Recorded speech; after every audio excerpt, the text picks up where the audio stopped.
to the old podcast, everybody. It will soon be the, that was quick. It'll soon be the podcast formerly known as the Bobby Dizzle podcast, which will be called the Caffeinated Cryptid podcast with Bobby Dizzle. And I think my logos are done, and I just paid for them today, and I'm very happy with them. They're going to look really good. Matter of fact, I'll do a preview right now since we're a smidge early and I have time to do such a thing, and it's my show. So check this out. I'm really proud of this. Andrew's seen it. I'm like a kid with a new baby. I'm loving this. This is one of my logos. I'm loving it. That's cute. Yeah, it just screams, sponsor me and put me on a t-shirt, please. Yep. You got to get hold of that Sasquatch Coffee Company. Oh yeah. And then the Black Rifle has their Tactisquatch. Yep. Oh, my husband loves it. Oh, that's one of the best ones I've got. Yeah. He drinks it all the time. Anyway, regardless of how you're listening or watching, please subscribe, please share.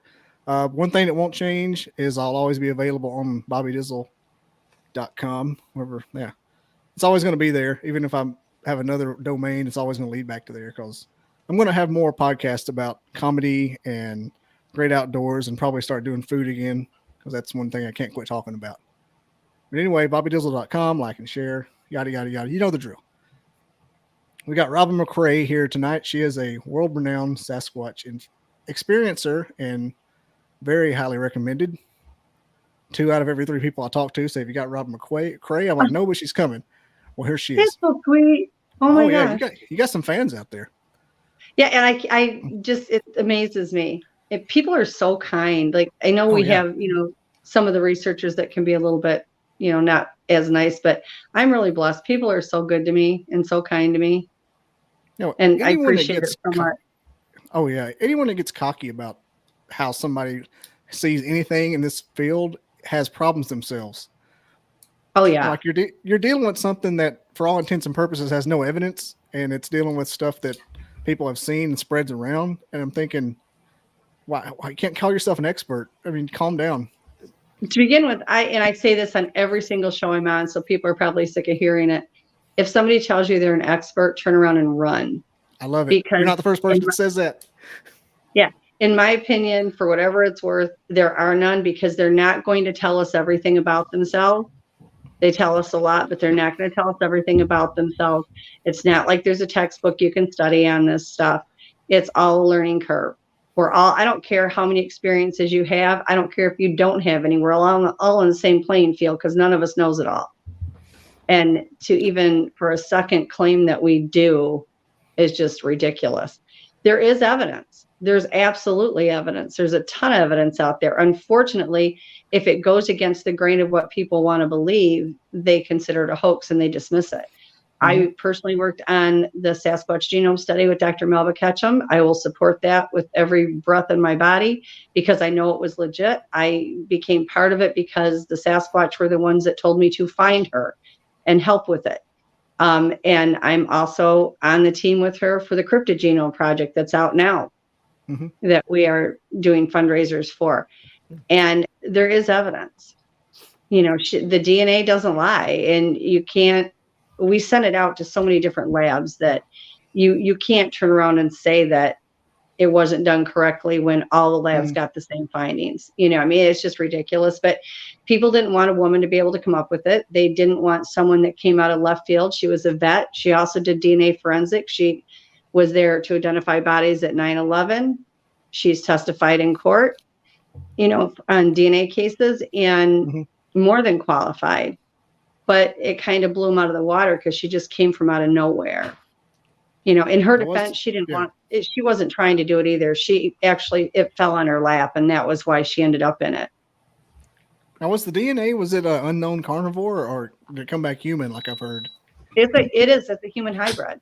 And the thing that was so funny about it was they had already told me what they were. I mean, I've been around these since I was a toddler. I already knew what they were. On the scientific aspect for the study, it came back, the mitochondrial side, which is mom, came back human. Nuclear side, which is dad, came back unknown because there's nothing in GenBank that is going to be able to test that will match what's on the father's side. Okay. And so that's how the study had to play out. That's how it read. But before this study, I was going out in the woods with them every night, 2 a.m., sitting out there with them. And, they would talk and they would walk around and they would do various things. And I finally, one day, I just said, it was at night. And I said, I just want to know what you are. People are fighting over this. When I was a kid, I thought they were an animal because they were covered in hair, and I was an animal fanatic, still am. But it didn't take me long to realize these are not an animal any more than we are. They truly are a type of people, whether it, is hard for people to believe or not. I think anyone that has had close encounters with them and works with them and is around them on a regular basis will find that out on their own without the science. But I just simply said, what are you? And they pointed to me and they said, we're human like you. And then they pointed at the sky and said, and star people. So okay. That checks out. that's, yeah. And that's where you get all these paranormal abilities from that are so crazy that people can't believe. And I get that. Like, I don't try to convince people of anything. I really don't, because number one, it's not my job to do that. That's not why I'm here. But also it was easier for me to believe because I was experiencing it. I was living it every day. And trust me when I tell you, there have been times that they've done certain things and I'm like, oh my gosh, I didn't know you could do that too on top of everything else. So, they surprise me as well as my husband on a daily basis. But yeah, the study she did was right. It was accurate, other than they couldn't label the father's side. And that's just because that wasn't available to them to test it with. And now we've got the genome, for the cryptids coming out. And it's going to be really exciting to see where that goes, because, I've had cat people at my house. I've had a lizard man at my house, obviously Dogman, the Sasquatch. I've had a werewolf, all these weird cryptids, talk to the goat man, all these different things. And they all act like they've got human in them. So it'll be very exciting to see what these samples show up. So that project is just like mapping? Is that what it's trying to do? No, what she did was, it was a study. They used 133 of the best samples that they had, and they did genetic testing on it, and they pulled the 3 genomes out of it.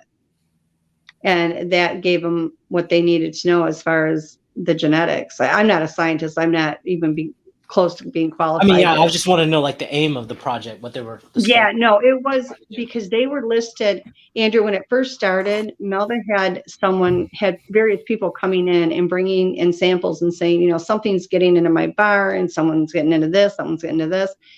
These are hair samples, can you take a look at them? Tell me what I'm dealing with. And when she did, there wasn't anything to match it. And so that's why she decided, this obviously needs more investigation, and more people were contacting her, and it just kind of erupted from there. So it started out as something she didn't know about, didn't really care about, to now that scientist mind that she has is going, I want to know what this is. And that's when the project started. And they took 133 of the top samples they had, which flesh, blood, urine, saliva, hair, a toenail. She still has 2 teeth that Igor Borsteff and I donated, that possibly will be tested this time around. I'm not sure yet. We're hopeful that it will. And just, a lot of components were brought in there. It was tested with robotic arms. They were sent to these labs just as a species identification. So there was no preconceived notion in the lab's mind as to what they were actually testing. And it came back on all of them. So basically it's like, oh, what is this? And they were expecting, oh, it's a dog. But like, exactly. It's like half of it's unidentified. Right. And there were samples that came back, not in that 133, but before that, because there was hundreds of samples that were turned in. So there were some that came back, dog, cat, bear, horse, whatever. And those were immediately eliminated because there were still these ones that were coming back with human DNA in them. Everybody was, it didn't match anybody in the project. Which one was more successful, the cryptid or the Squatch? Well, the cryptid one, we're just starting right now. Oh, okay. So we've got the preliminary preliminary Dogman samples. They're done. And I believe she's starting to work on further progress on that. And she is going through and, just getting things ready for it. It's in the beginning stages of that. The Sasquatch one we did complete. Unfortunately, not all of the information was brought out to the public because the hate was so severe. She basically threw up her hands and said, at this point, they don't want the truth. So there was a lot of rumors that ran rampant, a lot of mistruths that were out there that everybody, the lies, they grabbed on that like a dog with a bone.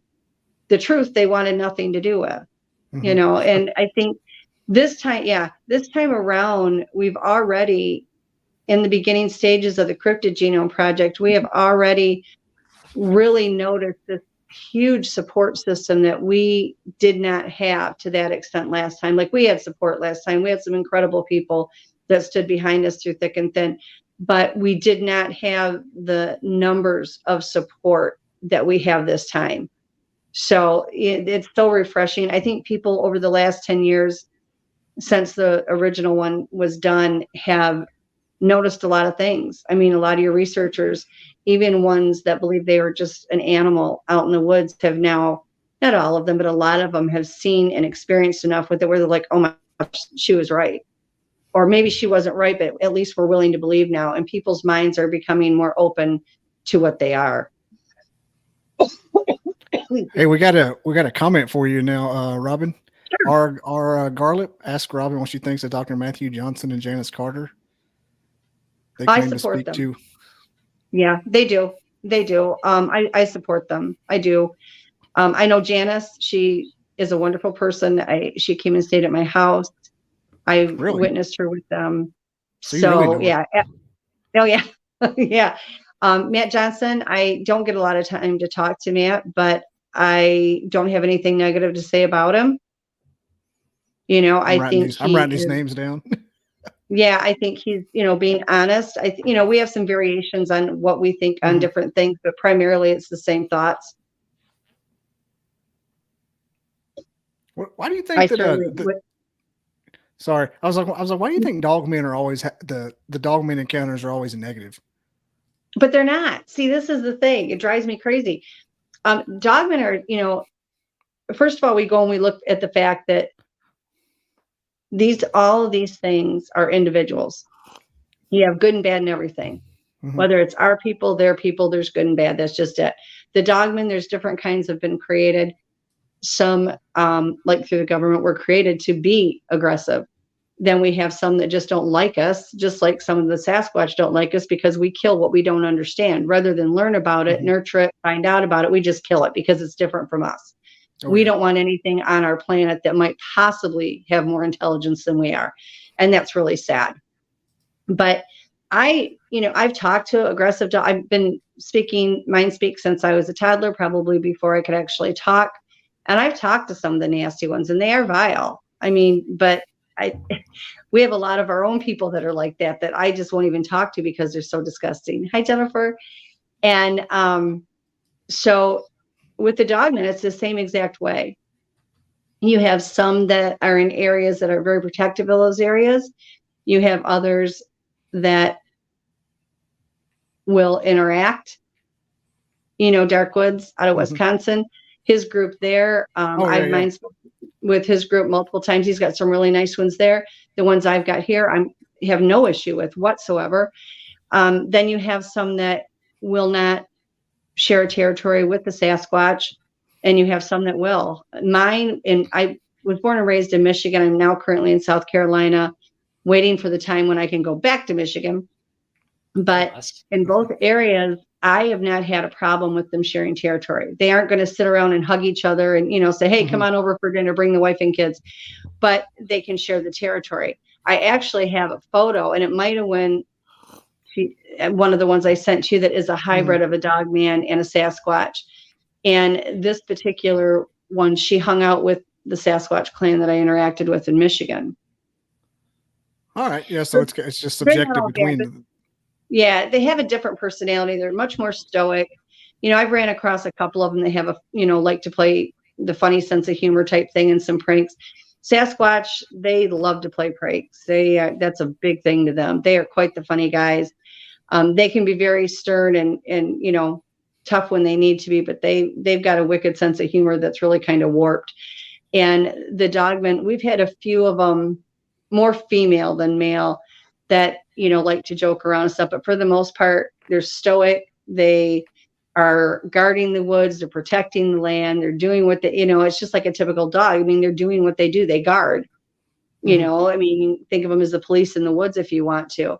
So, but again, it just depends. You've got the government, the ones that they created, and they did create them. And, you know, nice little petri dish lab, whatever you want to call it. And those are much more, in my opinion, they are much more aggressive than some of the other ones we've seen. You have some that were born on this earth, you know, like out in Egypt. You have some that they say the Native Americans created. You have, whether that's true, I don't know. That's just what I've been told. But then you also have the ones that were created by the ETs, and they have been very open about the fact that they create cryptids and put them here. I've been around the ETs and the UFOs my whole life. My first abduction, I remember I was 4. My last was a year ago that I remember. And there's been multiple times in between. So, you know, the ETs do create cryptids. They use genetics from us, DNA. They pick whatever animal they happen to get their, you know, nice little long fingers on and do what they're going to do. So you've got all these faucets that they're coming from, or facets where they come from, and that's where you get a lot of the different temperaments. But again, they're individuals. Some of them are going to be mean. Now, with the Sasquatch, their emotions run deeper than ours. They love deeper and harder when all of these things can project emotion on you. Like if you go out in the woods and then all of a sudden you feel like you're absolutely terrified and you don't know why. You don't see anything, you just feel that terror. They're projecting that on you. It's called the wall of fear. And they do that because they want you to get out of that area. They can do that for a number of reasons, because maybe you're too close to their families. Maybe they're hunting. Maybe they've got, you know, too many of their members there. They don't want you around. But it also can be for good, because there's been multiple occasions where it's been because there's something else in that woods that could cause harm to you. And they are trying to get you out of there so that you're safe. So we have to take that mindset out that not everything they do is to be aggressive. You know, I get countless people that contact me. I work with people all over the globe, and I thoroughly, you know, treasure that they even want to talk to me, let alone let me help them in some way. And I get people that will say, hey, you know, it terrified me. I said, did it physically hurt you? Well, no, but it was waving its hands in the air and screaming at me. And I'm glad they bring that to me so that I can turn around and say, okay, this is what's going on, rather than have that fear stay in their head, you know. So it's a good thing that they talk to somebody about it. But in our society, if in the military, if you're waving your hands above your head, you're surrendering. But yet we assume because they do it, that they're going to kill us. You know, they will yell. We don't understand. I mean, they have their own language. They can speak ours. They can speak any language they want, but they have their own language. But they're trying to turn you away. It's not that they're doing physical harm. They want you out of that area for a reason. Whether there's an aggressive one there, whether there's a bear there, a cougar, whatever, or you're too close to their family. And they're trying at that point to resolve the situation without harm to anybody. You know, now that doesn't understand that. I guess if someone gets hurt or killed, it's probably going to bring more attention. Oh yeah, absolutely. And there are some. Now, if you look at our people, okay, our type of people, you have murderers, you have pedophiles, you have rapists, you have psychopaths, you have all these horrible things that are in our own people. Okay, they have those same issues. They're a type of people. They have those issues.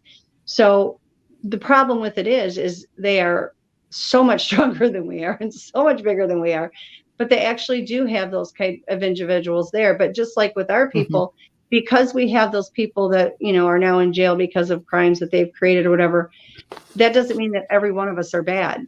It means that those individuals are bad. And it's the same way with the Dogman and the Sasquatch and the other cryptids. From what I can see, you know, there's more good than bad. I will tell you that. The only thing in a cryptid that I know of that is just 100% bad are the Gugwe. And those things, they were created to kill. And they do look very much like a Sasquatch, except they have a face. Yeah, it looks like a baboon. It actually looks like a baboon. I said orangutan. Yeah, and they really are.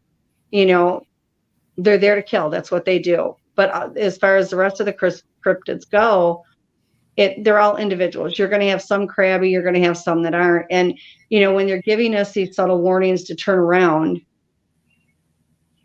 you just simply turn around. You don't have to go and quit, keep poking at them. That's when something bad happens. But again, there are some that are aggressive, but when they love, it's so much deeper, and they can just project that emotion on you. And I've yet to see anybody that's experienced it not have it bring them to tears, because they love so much deeper than we do. Like, it's just unbelievable. But that transforms also into their other emotions are deeper, including anger. Oh yeah. Are they the ones responsible maybe for the missing 411s to national parks? Not all of them, no. Not all of them. No. There are worse things out there than the Dogman and the Sasquatch. Oh yeah. That people need to be afraid of. Are there some involved? Absolutely. But there's also some of our own people that are involved. Yeah. Well, yeah, definitely that. No, I mean, really, being honest, I'm not going to. I mean, what are you hinting? What are you hinting at, Robin? Like, well, we have people. Yeah. Are you talking about humans or just other phenomena? I'm talking about different types of ETs that are out there, and the abductions in there. There's other, cryptids that have been put out there for the only reason is to kill, that really don't even have any type of a name yet, as of yet. The ETs are a big problem. They really are. And again, like with everything else, and I don't mean to sound like a broken record, but I'm being honest. There are good ETs and there are bad. Everything, the cosmic balance is good and bad. So it's like whatever you're dealing with, you have that in there.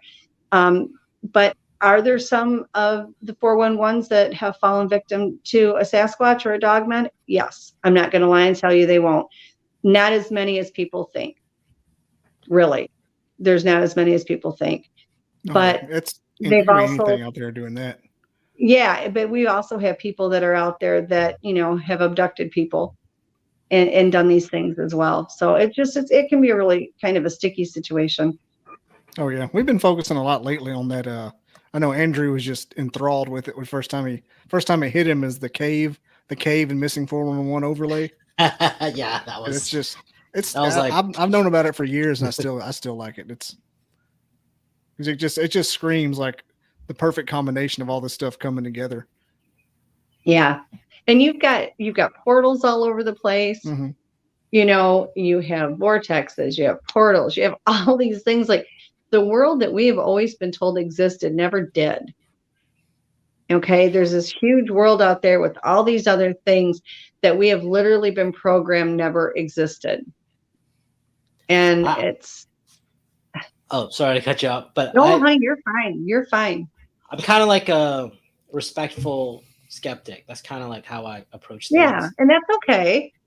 But like to argue on the other side, like it kind of, if you think about it, how much of the earth do we know? Like, how much of the oceans have we explored? Oh, exactly. How much of the woods and desert and things like that? I think one of our podcasts, we pulled up a map of the lights in America, or the populated place. There's places like in the middle of America that's just pitch black. No one wants to live there. We haven't explored those areas. No, and you're 100% right. And it's like they keep getting photographs of ships coming out of the ocean because there's underground ET bases. Mm-hmm. And there you have mountains where they're going, and they've got a hold up in the mountains, and there's just this huge world that people don't realize that exists. And I think for them to realize that is frightening, but I'm more the person that I'd rather know than not know.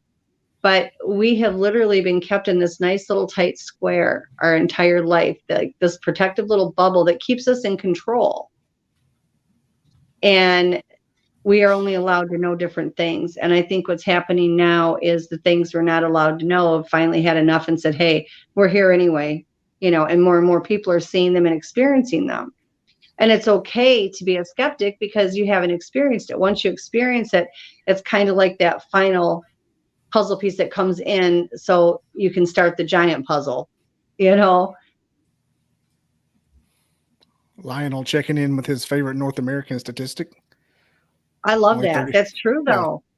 It is. Like, when you see any of the aerial footage of this planet, it's mind-boggling how much we've never touched. Never touched. Nobody's ever been there. And you can only begin to imagine what really lives there. Just picture North America. Like, you got Mexico's deserts, you got Alberta and whatnot up there. And then you got our plains and Rocky Mountains. That stuff's that's the size of an ocean in itself. It is. And they keep talking about all of these, like the Tasmanian tiger. That's supposed to have been extinct for how long? And yet they're getting photos of it all over the place. They just, things walk out where we're not at. They're there. And then again, not all the time, but in a large portion of the time, we're told things don't exist. It's like telepathy. I personally believe everybody can speak, mind speak. We don't know what to look for. We miss it because we've never been taught we can do it. Therefore, we don't try. And it's not always just words in your head. It's not always just letters in your head. It can be a random thought, an image, a picture, something that plays like a movie, a sense of knowing. Like, there's this huge, huge thing. And it's just, people don't realize that this stuff can happen. I'm over here. There actually is chats are lighting up on me over here. I'm sorry. There is actual evidence, and I did send the pictures and stuff over. So, but yeah, there is evidence, and there's a huge amount of people that are witnessing it daily. I'm not the only one by a long shot. I didn't mean to click on that. Okay, yeah. Do you think it's increased, or with the advent of technology and media and things like that, or do you think it's always been like, it's just interesting? Like, was there like an agreement, or like, I'm just trying to wrap my mind around why they're not out in the open, like ETs and cryptids, why they're not out in the open? Is there some they made it public record back when Eisenhower signed a treaty with the ETs. And I believe I did some digging around. I found there was one that was even signed before him and exchange for technology, but then they were also supposed to never disclose that the ETs existed, and here we are, and they still don't want to disclose it. They're doing like soft disclosures, but I think it gets to the point where there's enough things going on that enough people witness and witness and witness, and a million people can't be all wrong. Yeah, and these aircraft pilots are seeing them go right by them. Yeah. They're just getting these perfect videos. If you go on World Bigfoot Radio, there is a show on there. It says UFOs over South Carolina. Was filmed at my house by my son-in-law. And it has one major UFO that releases a second ship. And then there's also the close-ups of them where you can see the windows, and I think I did see that because I looked at that World Bigfoot Radio. Yeah, and we got a lot of stuff going on. All my photos of the Sasquatch, the Dogman. I have a lizard man. I have a cat person. I have a Bigfoot that's in what they call shimmer mode, so it looks like that gelled predator thing. And I have some Dogman photos. All of those I put on World Bigfoot Radio, and actually most of the shows I've been on, even if they don't put them up on the screen, if they don't have the capability to do it, I send them to the host so they at least know that I'm not making this stuff up. I have the evidence to prove it. Some of the DNA samples from the Sasquatch that I have, the hair samples, will be tested this round with the Cryptid Genome Project. How many different cryptids? I guess you're looking for how many do you suspect you have for the project? In the Cryptid project. Right now, we are gathering samples. Whatever people can get to us is what we're going to test. Really, anything. No results yet. They've got the preliminaries. I know they're working on the Dogman. I don't know if the preliminaries are back yet, but they are working on it, and they will pull the genomes from them as well. But whatever samples we can get, we won't, like I said, Melba will disperse them to the correct labs, and I just do the paperwork. I do the paperwork and the emails and that kind of stuff. But yeah, whatever we can get, we're going to do. That's cool. So I'm kind of curious. Can I like go back a little bit to what you said earlier, if that's Sure. okay. So, well, it's kind of like, because you're touching yeah. it, like the two subjects together, and I'm very curious because I'm very interested in both ETs and Sasquatch. I think that's the first time I ever heard a connection between the two. Really? Like, Yeah. me, because I'm new. Oh, I'm new. oh yeah. No, but there's in two my camps. research. First day on the There's internet? Is that Yeah. Second. There's two camps. There's actually three camps. There's the one that believe they're an ape in the woods, and hey, babe, that's my hubby. I saw him on there. There he is. Hey, Pat. And that's okay. That's what they believe. I mean, I don't want to force a belief on anybody that's not ready for it. But then you have the other two groups, one of which knows that they are part human, but believes that they're only flesh and blood. And then you have the other people that know that they're part human and have these supernatural paranormal abilities. And there's tending to be more and more and more of us that have experienced it and watched it and witnessed it. And I was like everybody else. I mean, when I was a kid, I thought they were an animal in the woods, and then you start watching them and you're talking to them and they're speaking to you.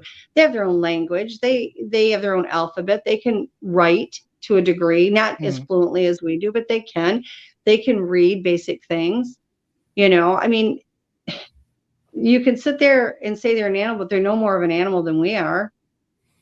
I mean, truly, they are. Is there a connection to that? Like, yeah, I mean, they're type are we like failed or successful Sasquatches? Like, what's going on? No, I don't think so. But because everyone keeps on using our DNA, right? They do. It's a good blueprint. But the thing is, regardless of what everybody wanted it to turn out, this is the reality of it. And there have been other people that have tried to duplicate it or to duplicate the study and failed. And then the ones that actually did get the DNA back, they didn't pull genomes from them, but they did come back with human in them. And as soon as they saw there was human in them, they, from what I'm understanding, and I don't know everybody, but the ones I knew of, they just simply dropped this, and never went any further with it because it came back human. People don't want to know that. They don't want to believe that. And I think for myself, and a lot of other people, you get to the point where it doesn't matter what you want to believe. This is what it is. Pat and I will be at home and we watch them do these amazing things. And we're like everybody else. We look at each other and say, okay, I saw that. Did you see that? And we go back and forth and it's like, did that really just happen? But it does. There's got to be a reason for it. And more people, especially ones that are getting involved in research in them, they may start as, I believe that they're just an ape in the woods, and they progress and it changes.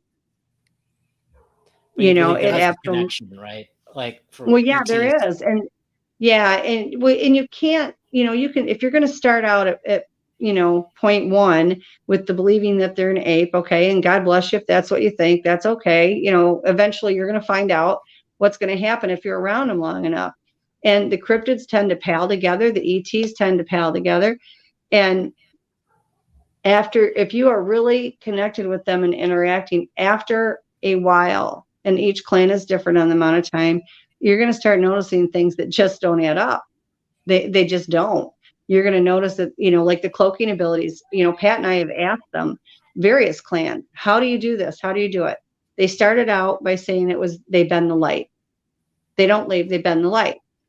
And then they finally got more in depth and they said, well, we change our frequency and our vibration and our energy. And that's how we're able to bend the light. And that's what they do. And when they do this shimmer where it looks like the predator effect is what I call it, because it looks like that gelled water, they just aren't doing it as hard as what they do when they completely cloak. When I was in Michigan, it would be winter outside and I would go walk around our property 2 or 3 times a day and go out there and interact with them. And I would be walking down the path and I would hear the snow crunching next to me and I'd look over on my right-hand side, there was nothing there, but footprints were being made in the snow. And I would get pictures of the footprints. I mean, what do? You can't say it's not there when it's there. Igor Borska came to my house and he found the same thing. We're going to talk about Igor later. I got it written down on a big underline by it. But let me address. There's been a bunch of comments about the shimmer mode. I just wanted to go back because we've had someone just last night on a completely different subject bring that up. And somebody was Chris Chastain. No relation he's to my Jessica. buddy. No relation to Jessica Chastain. No, he is the best, and his family is incredible. So you've got your shimmer. Photo. Oh, sorry. But you've got your shimmer mode, and that's the predator. That's your That's your you can see them, but you can't kind of thing. Yeah, I've seen a couple. I've look seen like a couple of those water. pictures. Yeah, it's crazy looking. Like I had a hard time believing it the first time I saw it. I'm like, you're just making some shit up. I'm like, sure enough, it's. Yeah, and you know it's funny. It's like when that person that was on earlier says this is BS or whatever. You know what? That's okay. I really. It takes more than that to get me upset, and it's not. I didn't mean to click on that, by the way. No, it's fine. I have no problem with it. No, not an issue for me at all. What are you doing, Bobby? I get that all the time. Shit, I promise. And it's okay because I don't take offense to it because number one, they don't know me.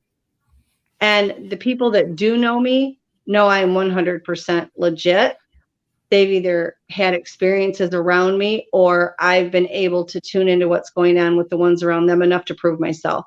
And, you know, like I said, the people that I've worked with and some of the people that I've met in this research field are so incredibly kind, and I'm so blessed. So when I get people like that gentleman, you know, I'm a believer. If you don't agree with something, don't watch it. You can just leave. It's fine. You know, I'm not going to be hurt.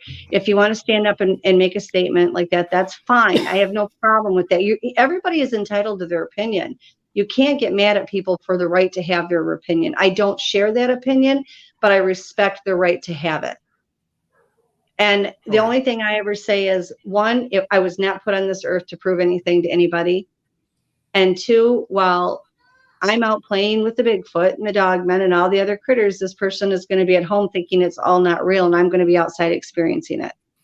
Yeah, so, that's like true. I said, yeah. That's a good way to approach it.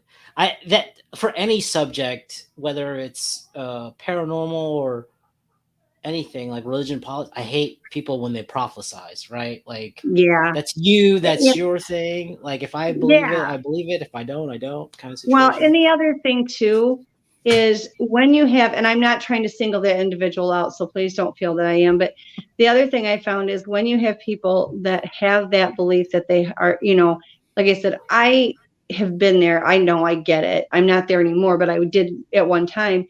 But they haven't experienced what I've experienced.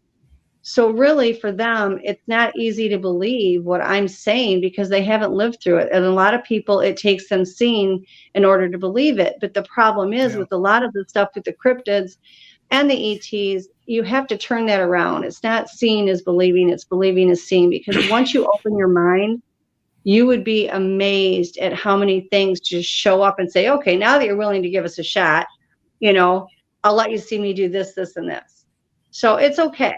Like I said, it's okay. I don't, and not that person's going to care what I think anyway, but, you know, I try not to let it, I mean, I'm human. I have feelings, they get hurt, but I try not to let it get to me because to me, it's just someone that hasn't experienced what I have as of yet. I think most of us can honestly say, like, I've had an experience where, like, you know, that kind of made me question, like, what else don't I know? So that's why I'm like kind of a skeptical, respectful skeptic, but I definitely understand you're missing out on a lot of things if you just dismiss it immediately. I think it's worth going through your own experience for it. Yeah. Everybody's experience is different and none of us know it all. And everybody has so many different experiences. Like I learn stuff every day from other people that have had experiences I per se have not, or maybe the same kind, but in a different manner. Mm-hmm. You know, so we all learn. That's just what we do. Or at least that's what we're supposed to do.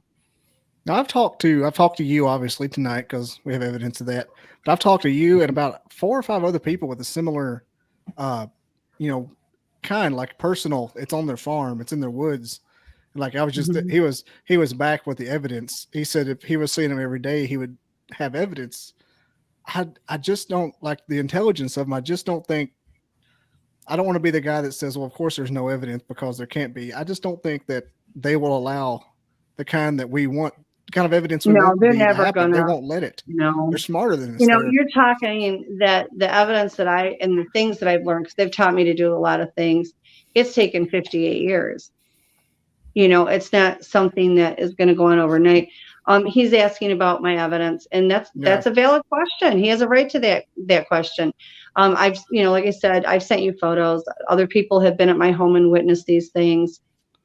And so I have witnesses, you know, I have the DNA testing that shows certain things that I've had tested have come back Sasquatch. I have photos, I have videos, I have all these things. The thing is even when you put that out to the public, they don't care. If it didn't happen to them, it's not going to happen. I do want to say one thing about what he had said, though. He said he went out there one time and he didn't see any evidence of that. And that's very possible. And I'm being honest with this. You know, he may not feel that I am, but I am. In their clan, every clan is ran independently. Okay, think of the United States with all the different states. We have our federal government, and then we have our states per state, the laws per each state. And that's kind of how it works for them with their clans. Like they have like laws that go across the board, but then each clan runs it differently.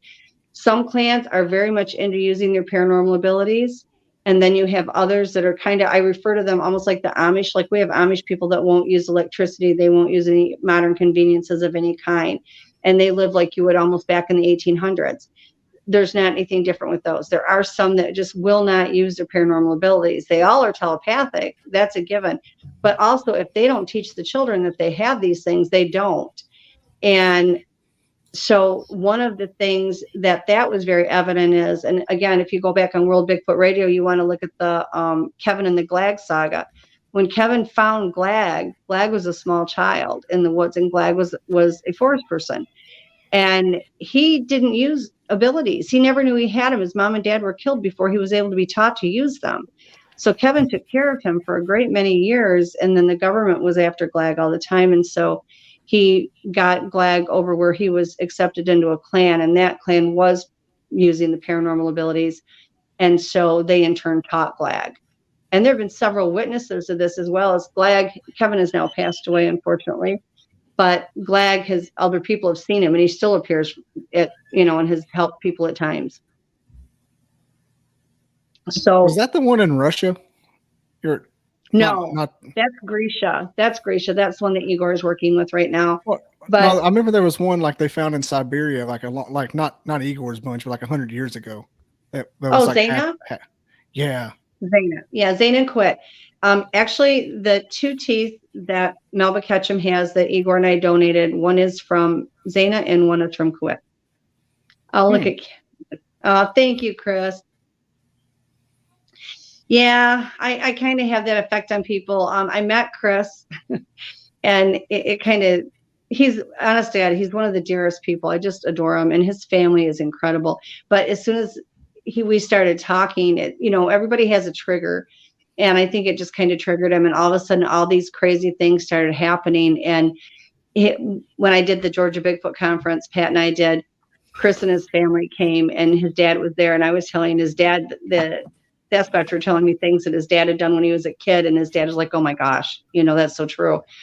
But yeah, a lot of them not all of them are going to use those abilities other than the telepathy and the telepathy. And that's just, it depends on the clan. Each clan will determine whether or not they will allow it within that clan. And if they don't teach the kids don't know it either until they run into something. Maybe they leave that clan, get a mate that does use the abilities. They all can do it. It's not that they can't. It's whether they even know it. It's like not everybody knows that they can speak telepathic, in our people. Truly they can. I teach people to do it all the time. You think they use their abilities by accident, like the baby on The Incredibles? Just sneeze and all of a sudden they teleport to the other side of the woods. You know what I'm talking about? Baby Jack. Yeah, I don't know. I don't know, but it wouldn't. Nothing surprising. I just pictured it. But I don't think so. I think they do it. Everything they do is done by vibration, frequency, and energy, and they have to be taught what they're going to do. I do think that some of it is just automatically natural, like the telepathy. I don't think they have to be taught how to do it. I think they just automatically do it. I just think that's amazing because, I mean, here's my skeptic in me. Our brains have a frequency and wavelength. Right. But we can't, like, let's just say for shits and giggles, it's 5 megahertz, right? Whatever. We can't just be like, okay, I'm 10 megahertz now. Like, that it doesn't work that way. Crazy. No, like, if we could change our vibration. 10 megahertz. I'm throwing a number out and there, the thing is, it's like, perfect example, Sadie, which is a very large female that was in Michigan that used to frequent my property. She brought her baby for me to see, which is totally awesome. God, he was so stinking cute. But I didn't see this baby who was, he was little at the time. I didn't see him do anything paranormal. But yet when she picked him up, when she got ready to leave, she picked him up. She held him to her chest. She looked at me. I saw the baby, and she got ready to leave. And she was several steps away, and then she just vanished. She was completely cloaked. Do I think the baby cloaked? No, I don't. I think I've seen them at times when they've gone to cloak. If they put their hand on something and they go into that cloaking mode, they can push that energy for that cloak over the top of whatever they're touching, and it's just gone. Now, does the cloak, is that the same where there's tracks in the snow and they disappear? That's what I was getting at earlier with the predator thing. I was just trying to see. Well, they did. Like with me, they would be fully cloaked, but then I'd get footprints. But the phenomenon where they're walking and tracks just stop? I can tell you how they do that, but I'm afraid that one gentleman, his head's going to blow. Well, we can blow his head. It doesn't matter. He'll be okay. Well, no, I don't want to be unkind. I love this stuff here. This is the best. This is my favorite subject. Look at this. Okay, they do know how to levitate. They do levitate. They can do it whenever they want. And I really didn't realize how much they did it till I bought a 2-story house. And you look outside your 2-story window, and there's a face looking back in at you, and there's nothing outside of that window for them to stand on. I wondered how they did that, because people with tall houses always say they look in. Well, here's my thing too. If I thought that everything I talk about is something that only I experienced, or I didn't have witnesses around me when things were going on, I literally would take myself to the psych ward and say, do with me what you will. But the thing of it is not only have I had these experiences when I'm by myself, I've had these same experiences when I have somebody standing there with me and they're experiencing it too. So, unless it's some kind of delusional thing, it's just too much. That's not the first time I've heard that. That's what's the people standing next to each other and see them. I've heard people tell me that they saw them coming out of an orb, out of a doorway in the woods.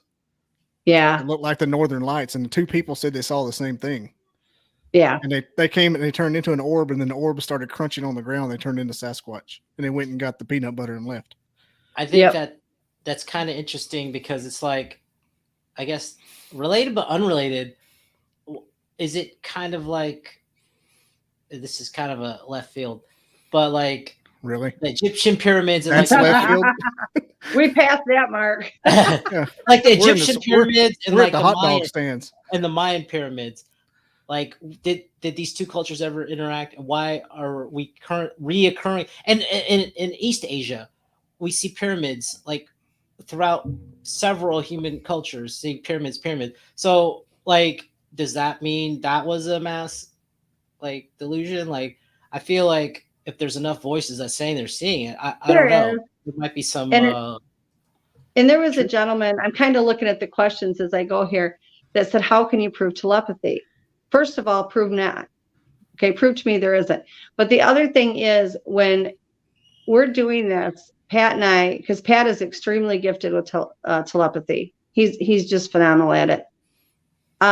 But the thing of that is when we do things, and I have been sent to do various things for the Sasquatch, and when I'm doing that kind of work, because I need to make sure I'm as accurate as possible, we will get 3 or more people that will ask the same question to them. None of us will say the answer, and then we'll compare notes. And we're all got the same thing.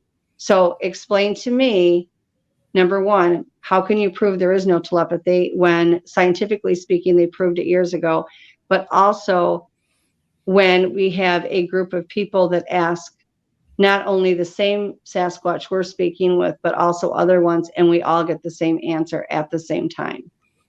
So, I mean, I just wanted to address that. Like I said, I don't mind the questions. It's fine. Okay. And can I make one of these creatures appear if a group of researchers would come to her place? I wish I could. I can't even make them appear because I want them to. Everything is done on their own. I wish amazing. I could. If I could, man, I'd win $1 million for it, but I can't. Yeah. Nobody can. There is nobody. And if they tell you they can, then I got swampland in Florida for them for sale, because you can go to them and you can say, I would like you to do this. And have there been times, but they have to be in complete control at all time. That's the downside of all this. We don't have any control. To think that we do is ridiculous, and to try to force our control on them only makes a bad situation. So I wish I could, Garlip. I really do. If I could, you would be the first one I'd tell, but I can't. I've had so many people come to my house and I tell them the same thing. I can't tell you they're going to show up. I can't tell you they're going to do anything. And then when it does, they're like, oh my gosh, look what happened. I'm like, okay, but I can't make them do anything. They're not trained puppies. These are humans. They do what they want to do. Part human. They do what they want to do, when they want to do it, how they want to do it. And it's not our choice. Robin, you were talking to Garlip, right? Yeah. He had a previous question. I don't know if you can find it, Bobby. Like, what death among Sasquatch? Oh yeah. I was going to go back to that. Do you know how that works, or do you know anything about it? What do you mean death? What happens when they die? Where's the bodies? Oh, they bury the bodies. They absolutely bury the bodies. They do a sort of ceremony, if you will, if you want to call it that. I mean, we have our funerals for people. They do their own ceremonies for their dead. They are extremely protective of their dead. They don't give them up easily, and they bury them. They absolutely 100% bury them. They mark the graves. They try to mark the graves in such a way that nobody realizes it. There have been times that, and I've talked to witnesses that have actually seen them put trees over the top of a grave, like take a tree out of the ground and replant it right on top of the grave, because that way nobody would know it. Anywhere from rocks piled up on it to structures piled up on it to brush dumped over it so it doesn't look like a grave. But yeah, they absolutely will. Then they will go into 4 days of silence. And that's to honor the dead. They have a certain way that they put them in the ground. They have a certain protocol that they do when they bury them. And then they have silence anywhere from 3 to 4 days. The last group that I asked about it said if it was just one of the members of the clan, it was 3 days. If it was the leader or a higher up, then it would be 4 days. And they grieve really just deep? Like we do.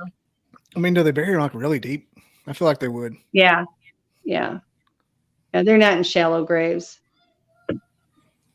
Oh, well, it's so what do you call it? Inconspicuous. It's not. It is. Like, it really is. And they've asked me to go different places. I do energy work, and they've taught me a lot of it. And they'll want me to do blessings on different lands and different things. Yes, they absolutely do. And Sasquatch use medicine wheels as portals. Yeah. As portals, I'm not real familiar with the medicine wheels. They use portals all the time, and they do use the medicine wheels. Do they use them as a portal? I suspect yes, but I have no proof of that. I don't. I mean, I don't. Yeah, what is a medicine wheel for the I don't folks mess in the back? With medicine wheels. I don't. I knew somebody that knew how to work them quite well, but that's not anything that I've studied or done a lot with. So in general, what is it like? I don't know enough about them. Like I know what I think, but that doesn't mean it's accurate. And I don't want to give anybody misinformation. It feels Native American. I don't know why. Yeah, it is. It feels like some kind of mobile treatment. Yeah, I feel like they definitely could, but whether or not that's accurate, I'm being honest. I can't tell you yes or no for sure on that. Okay, it's the stone. I know monument. They use both of them. It's a stone monument on the ground, like pretty fair size. They're actually, the ones I've seen are beautiful. What about how they can go into a house that's closed? Like they go through material. They do. They go into spirit form. Okay. And I'm telling you what, that makes more sense.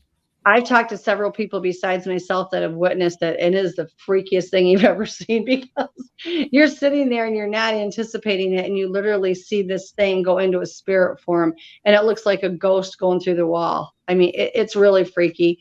I want to say the first 3 or 4 times I saw it, I sat there thinking I needed to be locked up. So, well, I had sorry about that. Our witness in Minnesota, our good friend Randy Bauer, had him come into his house with it closed, eating his ice cream sandwiches and leave them on the kitchen, and they melted. Oh yeah, on the table. And then we've gone through that. They peed in his bed. Oh gosh. Well, I've never had that happen. I had the first time I knew that they had gotten in the house, one had come in and it was actually in physical form. And the only reason I knew it had come in was because, number one, the door was open, and I had a table that it took 3 adult men to even get it in there. And that thing had been moved and shoved out into my living room and got wedged in the doorway. Carpet was pulled back. All the food was out of the counters. I found muddy footprints on the floor, muddy handprints on the he was just hungry. He was really hungry, and he got food and he left. But we've had them, several times come in, and, whether they come in through spirit form or whatever, they haven't done damage when they've been in. They've gotten some food. But the biggest mess that they ever made was, I had a gallon of cooking oil and I had a gallon of white vinegar that I used for cleaning. Mm-hmm. And the lids were still on them, and they got them out of my pantry, and the door was shut on the pantry. Nobody was home. And they pulled them out. They were on the floor in the kitchen, and they stepped on them. And you could see this gargantuan foot in the middle of it where they stepped on it. And it shot, because the lids were sealed, it shot the lids off of it. And then all the contents just sprayed all over the place. But, they've been pretty good. Like, they would come in and take the pet foods, and God knows they have the thing for the Parmesan cheese. Right now, we're having a situation where we have a lot of sodas gone. Pat and I went to the store the other day, and we bought, what was it? We had 8 6-packs we bought, and they were all nice and stacked up. And we have a refrigerator that we put just sodas in. And we had 2 6-packs in the refrigerator. I went to go get one, and there was 4. There was, out of all, I'm like, there was nobody there but me. Pat was at work, and I'm like, this is crazy. And it just, they come in that way. So I had a member waking on the second floor with one over her bed. I believe that. I absolutely believe it, because both Pat and I have, they like to play with Pat's toes. They're constantly playing with his toes.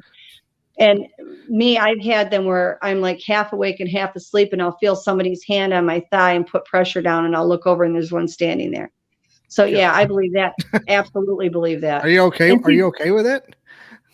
Yeah, I mean, as long as nothing's aggressive coming in, I'm used to it. I've been doing this since I was a kid. But see, this is the thing, and this goes back to what we were talking about before, when somebody questions it, and thinks this is all a load of crap or whatever. Okay, if I am, then why are other people experiencing the same thing I'm talking about? Yeah, you're not the only ones I talk to. Yeah, exactly. I mean, I'm not the only person. If I was the only person on the planet that had all this stuff going on, I would be the first to say I'm probably insane. But the thing of it is you're talking about hundreds of thousands of people that are witnessing this and experiencing this. And just like this gentleman that was just on, and his friend experienced that. Those are real things that are happening, whether anybody chooses to believe it or not. You can't take away from the fact that it happened. And if people that, don't want to believe it, don't believe it, it's not their experience, I'm okay with that. But when it does happen to them, they're going to be changing their tune completely. I think it's also opening yourself to it. You have to be open. You have to. For me, it wasn't a matter of was I open to it, because I never knew anything different. I really don't remember time they weren't there, because I was so unbelievably little. My mom would tell me stories today about when I was a kid, and she thought I had an imaginary friends, and they were both bigger than my dad, all covered with hair. One had a tail, one didn't. How old were you when those started? I know you said it started when you were a toddler. My mom said that it was after I just started to talk. And so by the time she said that I was saying this stuff, I was probably 3. Good. But I can remember. You must be real empathetic by Yeah, I'm nature. an empath. Yeah, I get all that stuff. Yeah, I get premonitions. I get all of Yeah. it. Must be just turned up all the way for it to be just Yeah, naturally and drawn. I never had to open up anything because it was just, that's already how I was. I don't know any different. And the other thing too is, in my case, even as a little kid, I'd look at the window, there'd be a face in it. I'd go outside to play, they'd be out in the woods and they'd be watching me. So it was just always there. I never knew that that wasn't everybody's normal. I didn't realize then, I did later, but at that point, then not everybody was telepathic. I just didn't get it. Yeah, you're right, Jennifer. Absolutely. So what's the, I don't know how to say it, but what's the deal with Sasquatch in particular? Like, do they just want to be left alone? Do they want to spread a message? Yeah, I mean, or is it tribal? Like every tribe is different, like kind of. Well, I think there's some variations, but the overall message is they work as a collective, okay, as one. They believe in the law of Ra, which is the law of one. So they work as a collective. We are killing our planet. We're killing our own race and species of human because we refuse to do that. You know, we have select groups of people that are more than happy to work as a collective and work together for the better good. But overall, predominantly, our human species is out for themselves. And look at where we're at. Siloed. We've destroyed our planet. We're destroying ourselves and each other. Human kindness, you know, you have people that still have that human kindness, but the majority lacks compassion and human kindness. And so you have all of these problems. They're trying to teach us. They're trying to help us protect ourselves from ourselves. All they want out of it is to quit being called a monster, quit having their lives threatened, their children threatened. They want to live their life. They don't want to have to come knock on the door and say, hey, you got a cup of sugar or can I come in for dinner? No, they don't want that. They want to be allowed to live. They're going to live anyway. Okay, they can outpower us at any minute. They choose not to. If it was us, we would already have taken them over. We take over other countries all the time. Look what we did to the Native Americans, for God's sakes. We have already proven through the test of time that the only thing we want to do is take power over everything. That's not what they want. If they wanted that, they could have done it a long time ago. They want to be recognized for what they are. They are a human hybrid. End of story. That's just what they are. Like it or not, that's it. In a nutshell, they want to be able to live their lives. They don't need anything from us. They don't want anything from us. If they choose to interact with us, then that they want to be able to do so. But they want to be left alone. They want to be left to live their lives. And we are the ones that are out there hunting them. Do you think the national parks were made to protect them? I think that to some degree, you know, they've already, maybe because they already knew they were there. I've heard people say that they believe that that's why there were the national parks. Very specific with the legends in the national parks. Yeah. I'm not going to say that's not a possibility. You know, the government doesn't want us to know they exist. That's clear. Why do you think they don't, though? It does seem so. There's a lot more sinister reasons. The reasons that I know of are real basic, and I know it goes much, much, much deeper than what I know. Number one, they can't protect us in the national parks. And if they shut the parks down because these things are running all over the place, that's a huge revenue they're going to lose. Oh, yeah. Okay. $300 billion a year.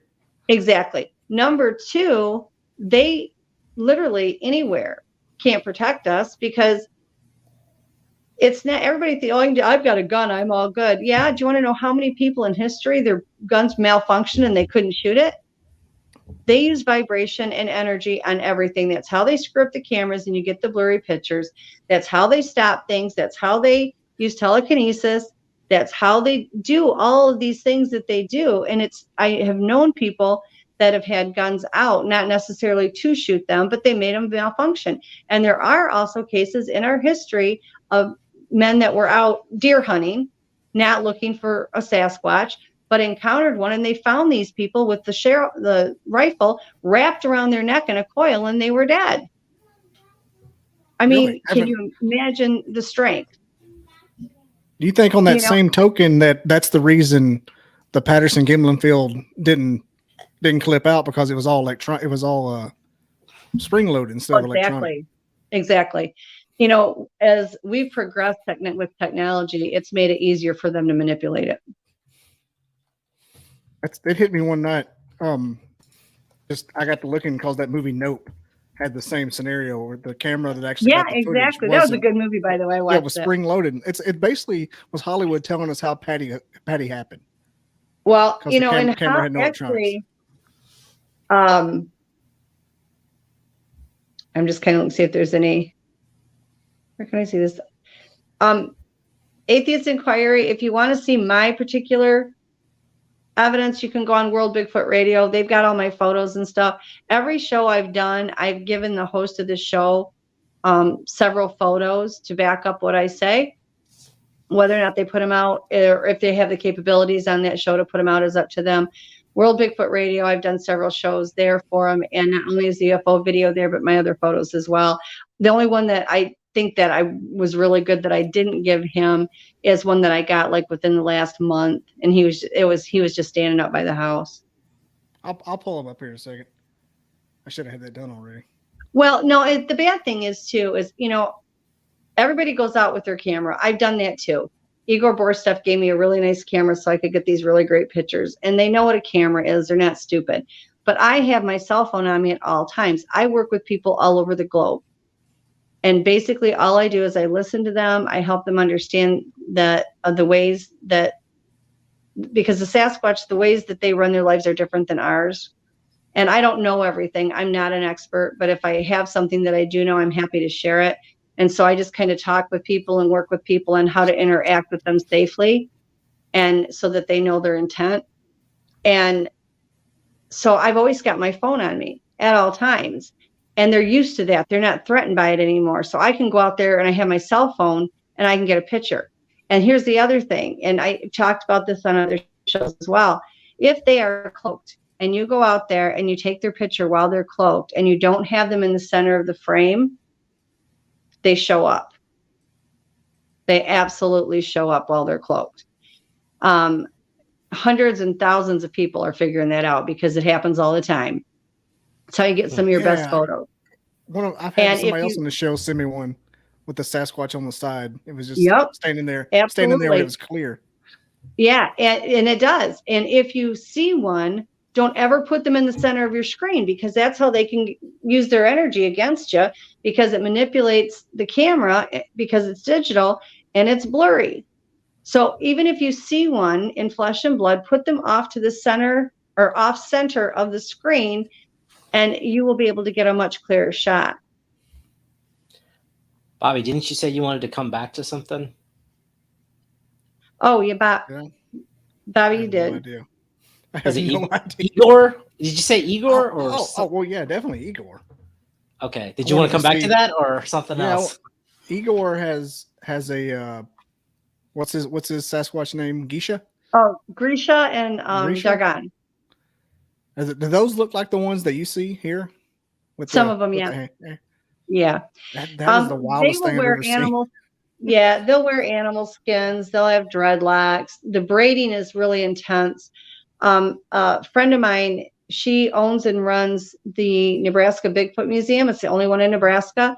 And she has the Nebraska Bigfoot Conference. And I'm now the assistant manager of both. And she has one whole small building that is designated to the flags, because we have found that they literally are taking the flags and they're braiding them. They rip them and they braid them. And the centerpiece is supposed to be God, and the strip on either side is supposed to be the coming together of two people, them and ours. And they braid them. And this isn't wind blows. There's a difference in a wind blow. Wind blow isn't a plaited braid. These are, and at the bottom of their braids, they put a loop in it. And that's what has been going on. And so she's now got part of her museum dedicated to these flags. And the veterans, when they notice them, on the flags, bring them down and give them to her. And what we're finding is where she's found these flags, there's footprints, and there's other evidence they're there. There was a home that was right by the airport when they went to go take me back to the airport so I could fly back home. And this was not this past conference, the year before. And they noticed somebody that had a flag that was braided like that. And so we stopped and actually went back there, and there were footprints all over the place. Not I've only never at the heard base of the of Bigfoot flag before. Never. That's the first I've heard of that. It's our flag. It's supposed to have something to do with the coming together of the people. And it's really unbelievable. I was shocked. That really threw me for a loop because that was something I certainly never expected. So So I was kind of searching while you were talking. Is it something that we made, or the humans made, or the Bigfoot makes the flag? No, it's our American flag. Oh, you mean our flag? Our flag. They strip it and then they braid it, right? Oh. Yeah, they're ripping it, and you could say the wind ripped it. I don't know how it's getting ripped, but what I will tell you is, when you see like from the wind blowing or whatever, it's all knotted. It's a mess. That's not what this is. These are true braids, just like you would do if you braided your hair. And the bottom of it has the loop in the bottom of the braid that the Sasquatch are known for. Hi, Sky. She's the dearest thing. Wow, she is so awesome. Sky. Welcome to the party, Sky. Welcome, Brenda. And in fact, she actually wrote a book about it and has a book about it out now. Brenda, if Glenn is bothering you, let us know. We'll kick him out. I'm sorry. That's crazy. Yeah, it's incredible the things that they do. People, they really just have no clue, and it's not anybody's fault because there's nowhere to find out about this stuff. It's all experience, and that's why, again, I don't get all mad and all huffy about some of these people because they have a right to want to see evidence when, somebody's proclaiming all these things. But, my evidence, again, I've got photos, I've got videos, I've had DNA of them tested, as well as countless witnesses. I bother everybody. Glenn is one of my people I've met doing this show, and one of those people you hit it off within the first 3 minutes. That's awesome. Yeah, Glenn is one. I feel like I've known him for 20 years. You got pictures of that flag? Okay, that's Igor's. That's not mine. That's Igor's. Yeah, it's Grisha. I was just finding his. I just think it's funny. His is in a tractor. They get in the cars all the time. They really do. That's Dargon. That's not Grisha. That's Dargon. Wow. Oh, Igor. Where's this? Russia? This is in Russia. Oh, man. Look at that. Looks like a hipster. Yeah. Look at that.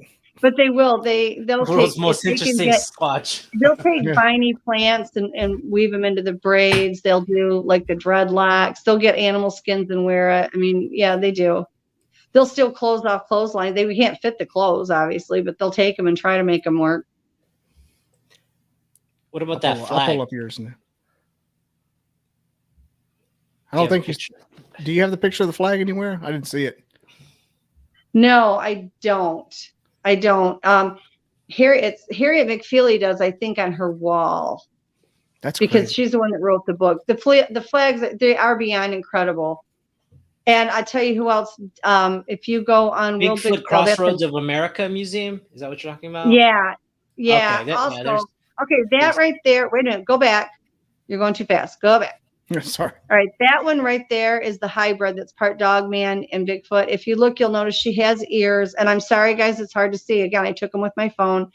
Has a snout. And then if you go down to the thigh, it looks like it has this really big thigh. But if you really look closely, it's not. That's where her tail's sticking out. She was born with a tail. Oh. Wow. And the one before that was actually an ET that was up in the tree. See the little green and white head? It is off colored. Yeah. Yeah, it's definitely not part of the foliage. It does. Oh no. McDuffie will just come in and just shake things up and leave. Yeah, he does. Okay, this is a photo of a mother and two babies. That dark piece in the right-hand corner is actually my ponytail. You can see the face of the baby in the front, and then directly behind it, you can see the mom's eye and the brow ridge. But if you look on top of her head, it took a while. Igor actually realized it more before I did. There's two little eyes up there because she has an infant that was on the back of her. We quickly realized that if you take photos of me out in the woods, and I hate my picture taken, but if you take pictures of me out in the woods, then a lot of times they show up. I get followed a lot. This one is kind of hard to see. If you go halfway down and a little bit to the left, you'll see one. He hasn't got a lot of hair on his face. Right there. Yeah, you can see his nose.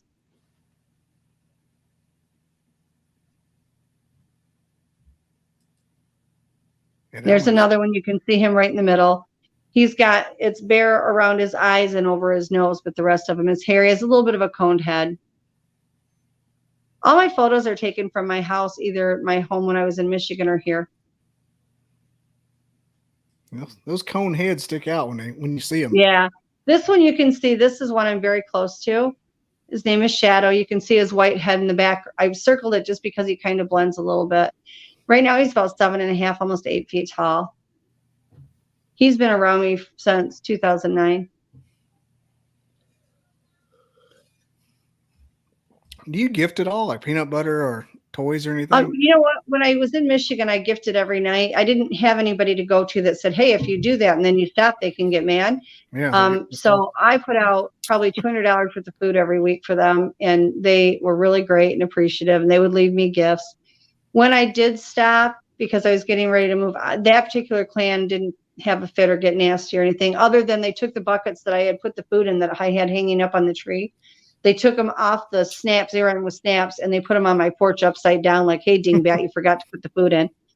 And so the ones here in South Carolina, I did a little bit, but the ones here, they'll tell you what they want, but then they don't always take it. So it's hit and miss. They take some things, but not a lot. I kind of switched over to doing more things like the marbles, the white rocks, white feathers. Toys for the little kids. Yeah. The ones in Michigan, my daughter put a bucket of toys out for them, and they took all of them. And one of them was one of those little how to train your dragon things that you get from McDonald's. And they had it for like 2 years. And all of a sudden one day they brought it back. I don't know what that was about, but we've been trying to get Randy's up in Minnesota to solve a Rubik's Cube. All they do is move it around. Yeah. Like, that'd be wild if you come out there one morning and it was solved. Yeah. Let's see. I know you have more pictures because I sent you more. Okay, this is outside my garage, and I'm sorry, you guys, it's a little bit out of order. There's probably the following picture we'll show you. There's a triangular shaped craft up in the air. There you go. You can see the 3 dots of the triangle UFO. This is outside of my garage. And then underneath of it, you can see the portal with the head sticking out. And so the previous picture that we saw was actually, I blew it up so it was easier for people to see. That's the portal with the head coming out. You can see the eyes. Right there.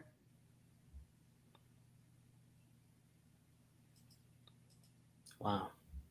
This is one that is very near and dear to my heart. He's been around a long time with me. And this one, the whole photo is actually pretty comical because Igor was in my backyard and he wanted his picture taken. So I took a picture of Igor, and he was like photobombing Igor from the back.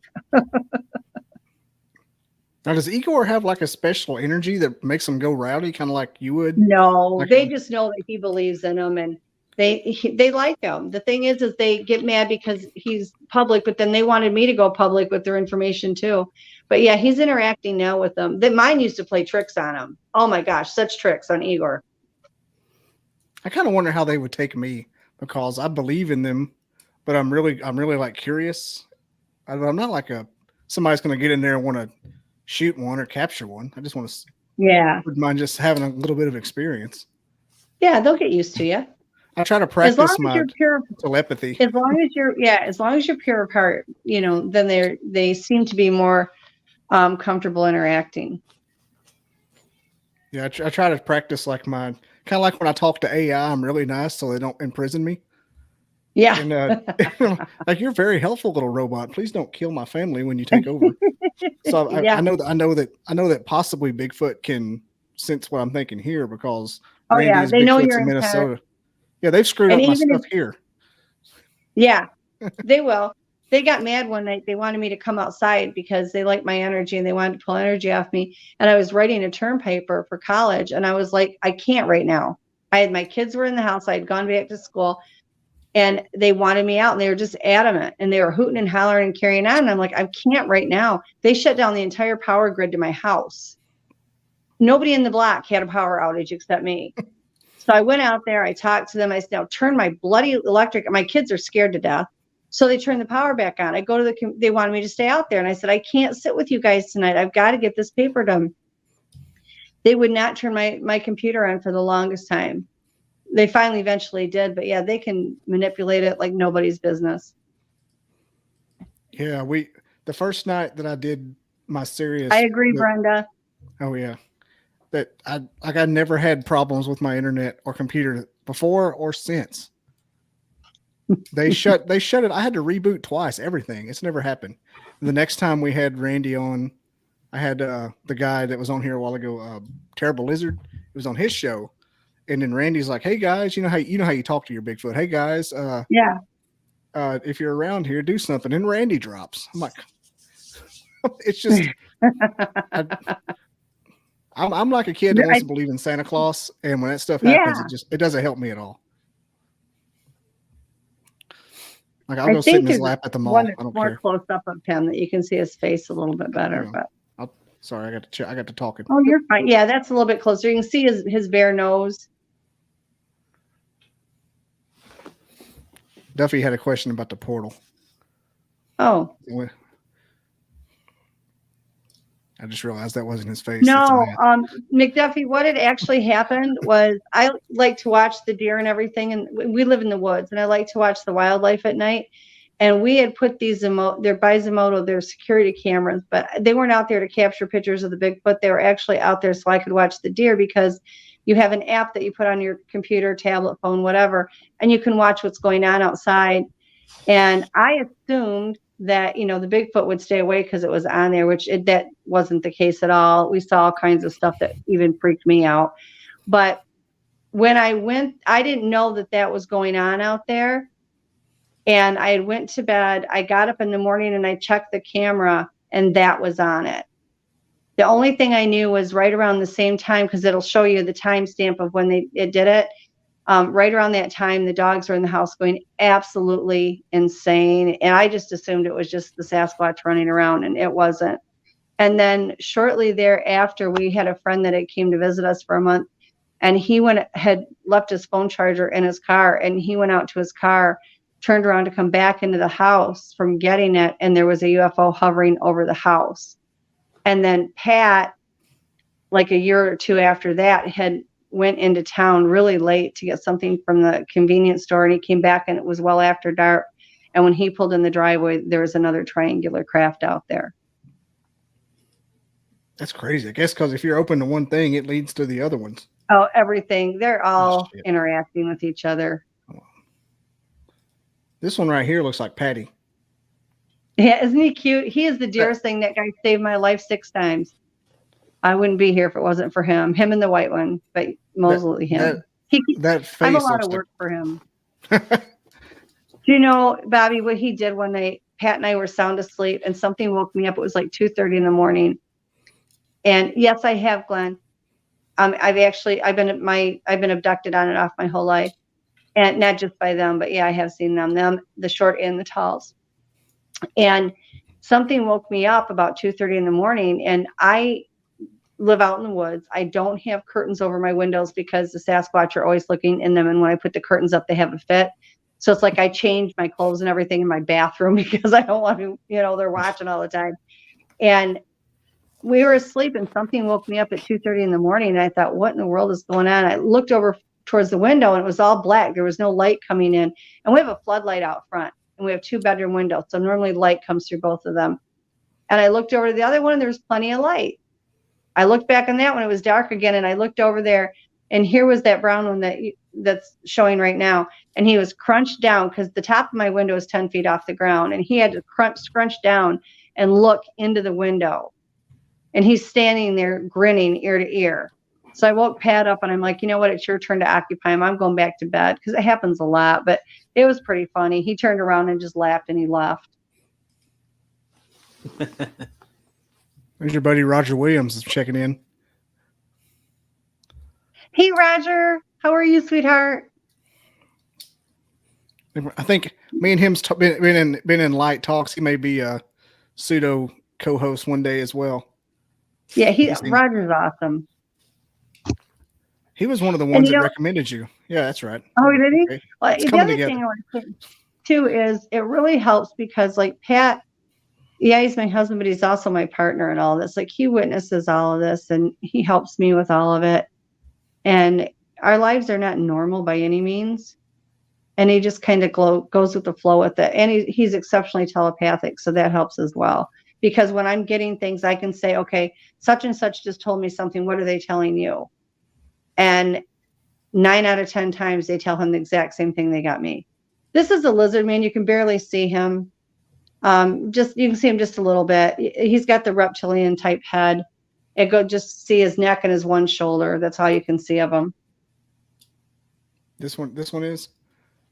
Yeah, Duffy's asking about Sasquatch and UFO. You really missed the first hour of the conversation. Yeah, there's an ET connection there, McDuffie. This is You'll a have UFO. to go back and watch it again. Yeah, this is a UFO that my son-in-law took from my front porch one night, and this is part of the video that is on World Bigfoot Radio. So this UFO actually released a second one that was all red, had red lights.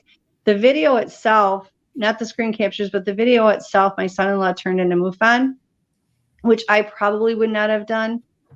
We actually think that it released 2 because this was the main one, and then the next photo shows a different one, and then there was a little red one that was released.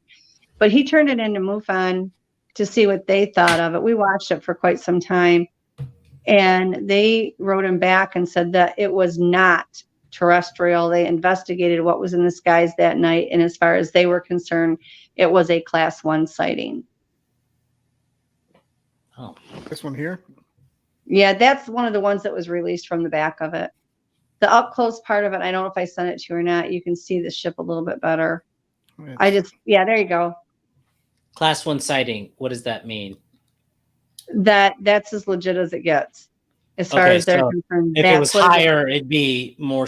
If it was a class 5, it would be. Well, it might be, but we don't really know. Class 1 is the highest level you can get, as far as them saying that that's what that is. And they were basically saying, "We saw what you saw," kind of situation. Yeah. Okay. Yes, and they checked the skies that night. There was nothing up in the air. I was really surprised. I thought they'd come up with excuses, but they didn't even attempt to. They watched the footage, and the footage is 2 or 3 minutes long, and they were just like, "This is what it is." What are you going to say? So this is one of the ships that came out the back of that, and you can see the windows, and you can see the pod, and yeah, he took the film for my front porch. That's the big ship there. Yeah, it was quite large.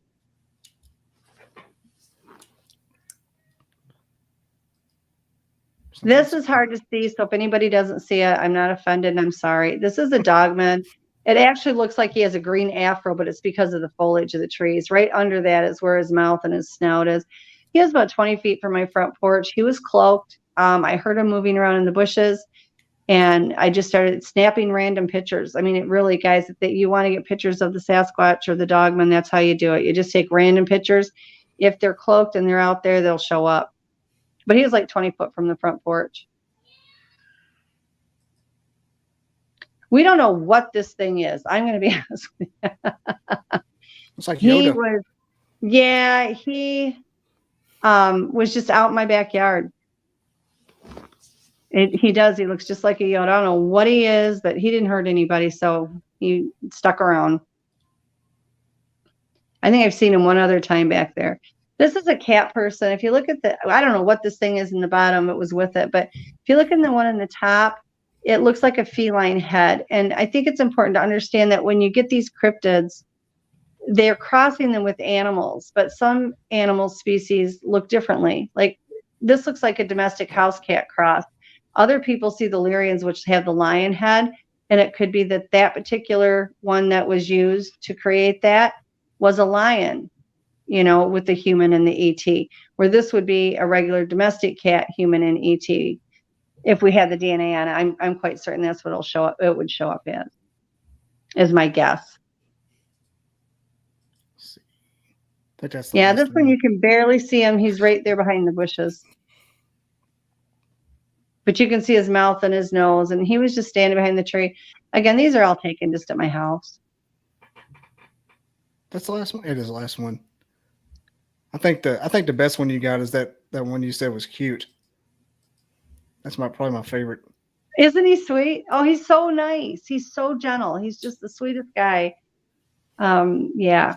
I don't know what I'd do without that guy. It just looks just like Patterson Gimlin too. Yeah. He's got the big. same- When I first met him, he was only around 9.5 feet tall, and he's over 10 now. He's almost 11. So he's a big guy now. And I would say the width on his shoulders is 5 feet plus. Easy, if not 5.5. He's a big guy. You have any idea on the lifespan? Is Is it like people, like 100 years? No, that if you ask them, they'll tell you between 200 to 400 years. But what I've noticed personally is if the ones that don't use the paranormal abilities, that mostly stay in flesh and blood, they tend to be a lifespan very similar to ours because they're here in this dimension and they're a multi-dimensional being. So I think, the only thing I can think of, and again, this is my opinion for whatever it is, when they stay in that physical form on this plane, they age to be, 60 to 100 years old. When they go between dimensions and they're using all these paranormal abilities, which is what their body is made for, there's multiple ones that when you ask them how old they are, they tell you they're 200. And I've asked them, Pat's asked them, Igor's asked them, and they would say 200 to 400 years. Yeah, it's like their garage kept if they go over there. It's like they kept under a cover. Yeah. Only driven to church on Sundays. Absolutely love the paranormal Bigfoot thing. It's better than a drug for me. Absolutely blows my mind. And every time I think, I'm like, oh wow, they can do all this. They can do all this. Oh God, did they just really do that? And it's something else. And not to. I know Garlip is trying to eat my lunch over here, and I appreciate Garlip for watching. I like guys like this because it really keeps me honest. Because I need it. Because if I can go woo woo, I'll go all the way woo woo and turn loose on my tether. And Bobby, you and I got to talk privately sometime. I know it's insane. I can take you so far down that rabbit hole, babe. Garlip, why would they stay in that physical form? It depends on that particular clan and how it's run. If the chief of that clan says, we don't do this, we're telepathic, that's it, that's what they do. And again, if their parents haven't taught them, and if their parents haven't taught them they have these abilities, they literally go through their life not knowing they do. So how do you use something that you don't know exists? Like with telepathy, all the people that we have in the world, and I will go to my grave saying that we all have the potential to use it if you're open enough to do it and you know what to look for. And yet 90% of the world doesn't know it exists, doesn't believe it exists because we were never told about it. And so they don't use it. And because they don't use it, they can't. What's wild is when you accidentally discover some little piece of telepathy that you can maybe do, and then it kind of freaks you out a little bit. Yeah. I've got some of that going on with me, and it's just like, wow, that's kind of weird that works a little. Like, yeah, more and than it does, the more big than thing it with doesn't. telepathy is the signs for telepathy and knowing what telepathy is are so subtle you miss them. It's not that you can't, it's that you don't really know what to look for. In my case, it was a little bit different. I'm not any better than anybody else. It's just a matter of I just automatically did this because I didn't know any different because they contacted with me at such a young age. Were you an only child by any chance? No. And my sister has absolutely no abilities, never had any of this stuff happen at all. The only thing on my mom's side was that she has always talked to spirits, as I do. but she was always able to talk to ghosts. Roger Williams asked me if I welcome my telepathy. I'm like, I don't have that much telepathy. What I'm talking about is I can recognize signs in the form of angel numbers. Yeah. And I've tested it and it's worked out and it's never failed me. And it's weird because I don't use it to like, I'm not going to say I'm a fortune teller or anything, but if I'm something stressing me out, I'll get the angel number thrown at me and I'm like, okay, I can chill out. It's going to end okay. Yeah. It's not like I go picking the winning lottery numbers or bet on the Kentucky Derby or anything like that. It's just, it keeps me grounded in where I don't go off the rails worrying about stuff most of the time. It'd be nice if I could manipulate it better, like Biff and Marty on Back to the Future 2. But I could get the book from Back to the Future 2 and become Biff and take over the town. But so far, it just keeps me from worrying about stuff throughout the day. Could be just my angel keeping me from, because it knows I worry about literally everything. I'd like to, for a second, I want to touch base on this with the human DNA in it. I don't want anybody to walk away from the show and think that means that they were out there doing the dirty with one of our humans. That's not how that went down. Basically, what went on is they took DNA from a human and they used it that way. Nobody was doing anything with anybody, and that always gets misconstrued. So I just want to point that out. I just assumed it was some kind of evolutionary, just the way we came up. They were created. I think that there was probably some that were born on this earth, but they were created. And there's a lot of them that have reproduced on this planet. I think there's more of the ones here that have reproduced here than there are anything else at this point anyway. Is that the clipping, the paranormal part? Is that some kind of technology? Because all magic is just technology we don't know about. We learned it all from the ETs. I mean, they are like the king and queen of the genetic manipulation, and that's where our government. I personally believe that's where our government learned a lot of it. I think our government can probably use the frequency now, at least a little bit. Oh, they do. They do a lot of stuff. I think it's crazy. One thing that gets me is I've heard Sasquatch doing the same thing they talk about on Skinwalker, which is a picture will be taken in the field, and when they get back to look at it, it's removed from the phone and maybe even replaced with something else or on the SD card. Yeah. That's crazy because that means they come out of the dimension, go into this, and put it right back in, and it's no wonder we don't have any proof. If that happens, I mean, never going to happen. Yeah, it's pretty crazy. It gets pretty crazy. It's like Pat and I will sit there and talk about it, and it's like, okay, we've already fallen down the rabbit hole. We've not found a bottom to it yet. Like, how far does this go? And then every time you think it can't get any deeper, it does. Yeah, and like everybody else, we're still learning. Yeah. I kind of see that particular ability and the paranormal aspect as the optimism and more of a de facto proof than actual dead bodies and actual Polaroids. And here's what happens is what few bodies that there actually are, everybody says, well, you never find any bodies out in the woods. You're not going to. You're just not going to. They bury their dead. They're protective. I mean, we don't run around. Well, of course, we have criminals that do it, but I mean, most sane people don't, when their loved ones pass away, we don't put them out in the front yard, and so sitting up with the dead like Ray Stevens. Yeah. So they don't do it. So they bury their dead. But the few that have actually died and the government got hold of them, or an individual got hold and the government seizes it. I mean, you don't ever get a chance to get to it. Or when somebody accidentally shoots one. Yeah. I think she just answered this, Garlet. Well, no, he wants to know if Melba thinks that the Bigfoot may be Nephilim. That I don't want to answer for her. What I will tell you is when her and I have discussed it, because I thought that she thought they were Nephilim for a long time. I know that they're not. You even accuse them of being Nephilim and they get really, really upset. Oh, really? So very angry. And her and I have talked about this multiple times. In fact, we just had this conversation less than a week ago. And, she believes that some of the ones that are bad that want to hurt people might possibly be Nephilim, but she doesn't think all of them are Nephilim. No, I don't believe that they are Nephilim at all. Just because you're bad doesn't make you a Nephilim. And yes, we have discussed this multiple times. She believes that they are a people out of the Bible, and she's actually doing a show. I can't remember what day, if it's tomorrow or not. It's on her wall that talks about the religious aspect of it. But they get very upset if you call them Nephilim. They really bent out of shape. You know, her and I talked about it, and she said, no, that's the thing. I don't think they're Nephilim. She said, I think some of these bad ones that are so dangerous and are hurting people could possibly have it mixed in with them. But do I think our regular Sasquatch are Nephilim? No.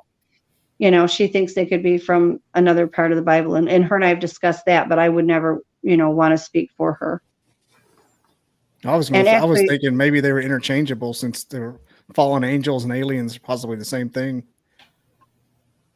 No, she thinks all ETs are fallen angels, but you know, that's a whole different subject. And like I said, there's good and bad and everything. I've had ETs that have come around that have been very good and not a problem. And I've had very bad ones. Mm-hmm.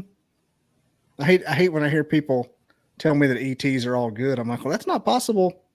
If statistically, I mean, somebody has to be pissy. Yeah, no. Nope. Somebody has to be a dick out there somewhere. Yeah. I should be a balance. Yeah. Like the Sith. Yeah. Only be one. Well, this has been a real pleasure, and I don't want to wear out my welcome with you. And I know Andrew's getting sleepy. I can see it in his little eyes. Andrew's tired. I have kids. It's not you, Robin. I have kids. I've got twice as many over here. You do. But, how many do you have, Bobby? I got 3. He's got 2. I can't do math. I had 9. You guys are pikers.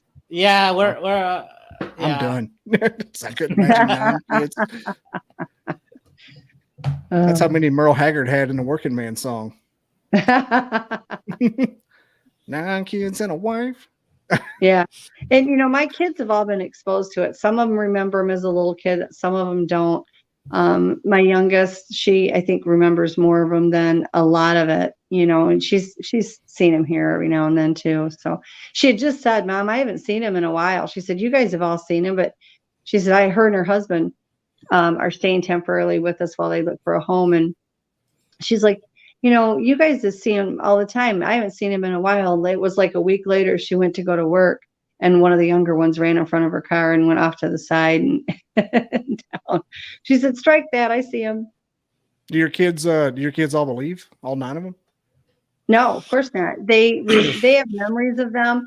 Their problem with it was never do they believe.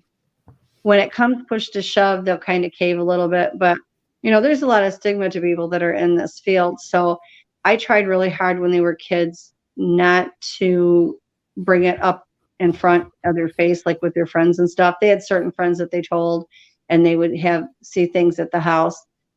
And when it got to the one point when I was in Michigan, they just walked around uncloaked all day long. I mean, they just came and went as they wanted. And I mean, it wasn't dark. It was during the day.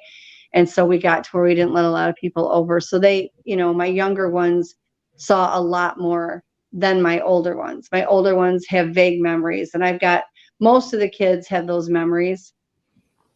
You know, a couple of them like to tease me still, but then when I'm upset or something, they're like, well, just get hold of this one and this one and this one. I'm like, says the guy that doesn't believe, he says, well, you know, I know. I'm always going to say you're crazy, Mom, but you know, I know. And I'm like, okay. So yeah, most of my kids do. And it goes on their memories. My younger kids, my 3 youngest actually had a lot more interaction than the older kids did. But then when the older kids would come home to visit, they would get interaction while they were at home.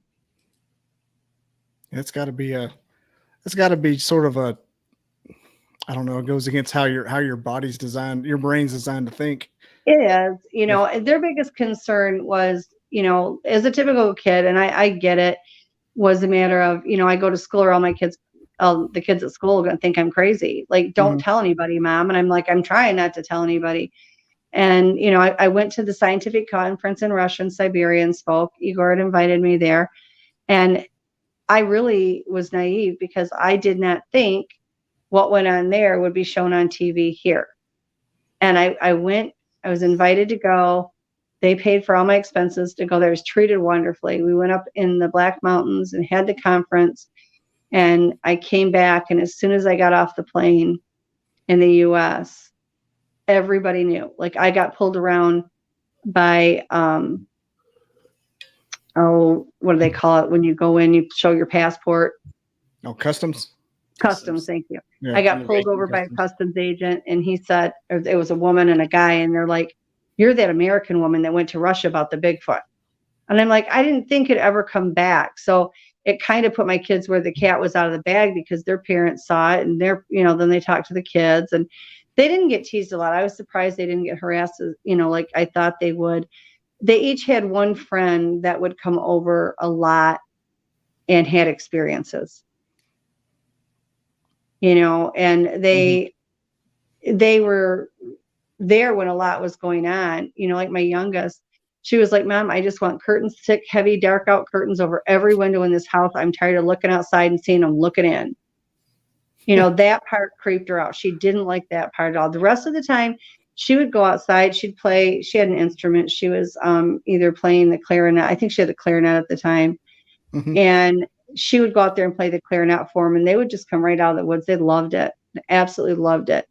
And when I wouldn't have a lot of researchers come to my house. I didn't allow it because I never wanted to risk the safety of the Sasquatch. That was my main concern. And I did allow like 3 or 4 that I would let come in the summertime. And so we would have these great bonfires, and they would camp out, and, so the kids were all included in that. But I've tried to keep it as separate as I can, just, so they don't get labeled. Of course, all of them are grown up now with children of their own. So. Man, that's I'm trying to put my mind around the stuff that I remember when I was little about stuff I just thought was normal. For a kid. It is a lot for a kid. And most, like with my older kids, I shielded them from all of it. Like my one godson had called me a few years ago, and he's in the military now. And he's like, "Aunt Robin," he said, "it was all real." And I said, "What?" He said, "It was all real. The monkey men running around the front yard, they were real, weren't they?" He said, "I always thought they were dreams." He said, "They're not. It was real." And I said, "Yes, sweetie, it was real." God, I'm thinking of just how that would feel like if you were little and yeah. How do you wrap your head around it? And I guess the problem a lot of people have about it is they think if you're around Sasquatch, the Sasquatch are out like mountain gorillas, and you're Jane Goodall, and in reality they're not going to show you a whole lot because they got to keep themselves for the preservation of their society. When I was in Siberia, one of the scientists that was there, he's now passed away, but he was just a very kind man. And he came up to me and he said, "For what it's worth, I believe you." He said, and I had taken a ton of photos too as well. I said, "You couldn't get these photos and you wouldn't have the information you have if you weren't legit." And he was in the side that if they exist, they had to be an ape. And he said, "I don't know what these things are," but he said, "You're exactly like Jane Goodall." Mm-hmm. Okay. Jane Goodall's a believer. Oh yeah. Yeah. That's the best thing I've ever heard. Yeah. And they're all over the world. It's not like they're limited to certain places. They go in the city. My gosh, Detroit, Michigan, of all places, they got pictures of them going in and out of abandoned buildings. Mm-hmm. One of on Long Island, they're all over the place in the suburbs. Uh-huh. Yeah, they just cloak. They come and go as they want. The Montauk monster was a Bigfoot before Stranger Things experiment started. We just did that episode Sunday. Yeah. Junior. Oh, Cryptid 559 just showed up right when we're about to wrap it up. Do you know him, Cryptid 559 from Fresno, California? That's a good guy there. Hi. He does. He's one of the people I talk to. I'm just like, man, how am I finding these amazing folks? Just like, hey, you want to come on my show? Sure. And just like the most out of this world, down to earth people. Like you can tell, like the universe is just forcing people on me because I wouldn't do it by myself.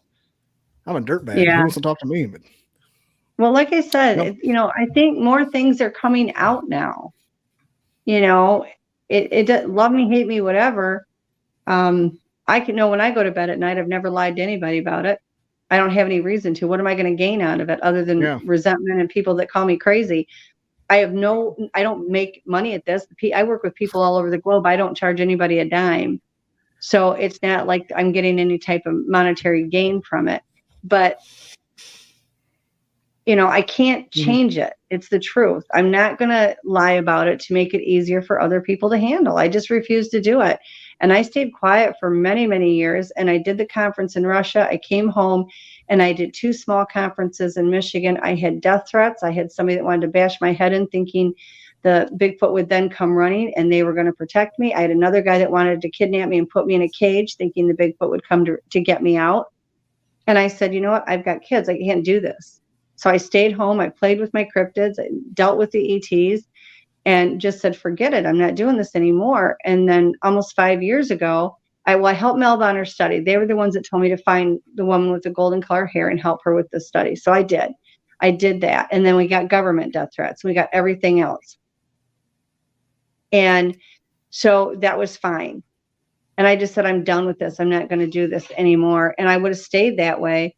And then 4.5 years ago, they were the ones, the forest people wanted the correct information out. They were still trying, just like they were trying when Melba did the first project, for people to know what they were. And that's when I came back out again. And I don't do a lot of conferences. I do the Georgia Bigfoot Conference, the Nebraska Bigfoot Conference, and I'm doing one in North Carolina, but I don't do the whole conference thing all over the place. Yeah, the tour. Yeah, I don't do that. And the only reason I started doing shows was because they want their information out, but they want the right information to it. So, when they tell me they don't want it out anymore, I'm done. I'll just go back to being quiet and go back out in the woods and be done. So it's up to them. You think they'll ever let us have a clear picture? Yeah, I mean, I think people are getting, style? I think people are getting clearer and clearer pictures all the time. And it's difficult. Even if they're just standing next to you, that energy and frequency is so high, it can do you damage. See, this is the other thing people don't get. It's almost like being exposed to radiation because it is at such a high frequency and the energy is so high. A lot of people in this field of research that are with them all the time end up with health ailments. Just like if you go and you look at people that have a lot of ET contact, they end up with brain tumors. Mm-hmm. And what's the word? Gallbladder issues around Skinwalker. Yep. Yeah. And this is the thing. This is not something that you wake up one day and decide you're going to do. It's like, I come forward and I've met incredible people and I feel very blessed that they take me into their lives and they talk to me and they ask for me to, kind of work with them. And I'm happy to do that. But, the criticism and the ridicule you get, there's no benefit to coming out. No. It's not like you're in a mansion in a helicopter or anything. No. I mean, really, you can't have an ego about this stuff because we don't know enough to have an ego. And so you just, you kind of go with it. But there's, like I said, I don't get anything for doing all this because it creates more headaches, and you get people that don't want to believe you and aren't going to believe you. And that's okay. Like I said, I respect the right for that, but there's no benefit to doing it other than I've been blessed to meet some incredible people. And if it helps the Sasquatch and the truth about them come out, then I'm happy to do that. All right. That's fair enough. Yeah. I mean, I can imagine it's one of those things, I'm not like people who like, an example is a teacher. They don't make billions of dollars, but yet they still push through and deal with all the bullshit a teacher has to go through. For all the people that can be nasty, and I'm not accusing anybody, even the people that disagreed with me tonight, I didn't find them nasty or offensive. They have a right to ask questions, so I have no problem with that. But if I can help one person, then it makes the rest of this okay. Because the people that I do help, I know I've helped for various reasons. So it balances it out for me. And, apparently that's just what I'm supposed to do. Maybe there'll be more people like that for abductee people. Abductees, they seem to have tons of trauma. Yeah, I work with a few of them as well. In fact, I'm supposed to be doing a show, and I don't know when it's supposed to be Saturday. I have to find out what time it is, and it's not Sasquatch and cryptid related. It's strictly as an abductee and what went on. I had to pull back from those guys. They're really, if it's either an alien abduction or a horrible childhood trauma or both, and it's hard to talk to. I thought it'd be more fun. But no, those guys have there's things going on with those alien people who, like, if it's like the best case scenario would be aliens for some of them. Yeah. Like, I really hope what you experience was aliens, because otherwise, just thank you for not shooting yourself in the head sooner, Yeah. Basically, for lack of a better term, just think, I don't know how you didn't do it to begin with, because it's awful. I think for me, I'd say it, but I just don't know any better. I don't, this is just the life I've always had. So it's not like I had a certain structured kind of life like everybody else had, and then this happened. This has just always been the way it is. So, it's not hard to talk about it. I don't have to think about an answer because I already know it because I lived it. Do I know everything? Absolutely not. Do I learn every day? Oh, of course, just like everybody else. Sky said squatching's not going to fit in human small box. Never. No. And whatever they tell us, it's not even a drop in the bucket of what else they got. Right, everybody. Thanks for watching. We're going to end it here. This is becoming like a drug to me now. So thank you, Robin, for being on. And you don't have any websites, so but you have the Sasquatch Genome Project. Yeah, you can. If anybody wants to reach me, I'm under Robin Haynes McCray on Facebook. You have to have the Haynes in there because the Robin McCray on there, I don't have access to that account. Or you can email me at rlynne and then a period forestpeople@gmail.com. All righty. Thanks, Robin. You've been amazing as usual. Thank you. Thank you guys. You've been wonderful. It's been a lot of fun. The people that said that you would be a good person were right. Oh, thank you. Thanks, Lionel. You're always my biggest fan. Please buy some merch, Lionel, all of it. Gas is very expensive. Thanks, everybody, for watching. Thanks, Andrew. Thanks, Robin. Peace. Yep. Everybody take care. Thanks, guys.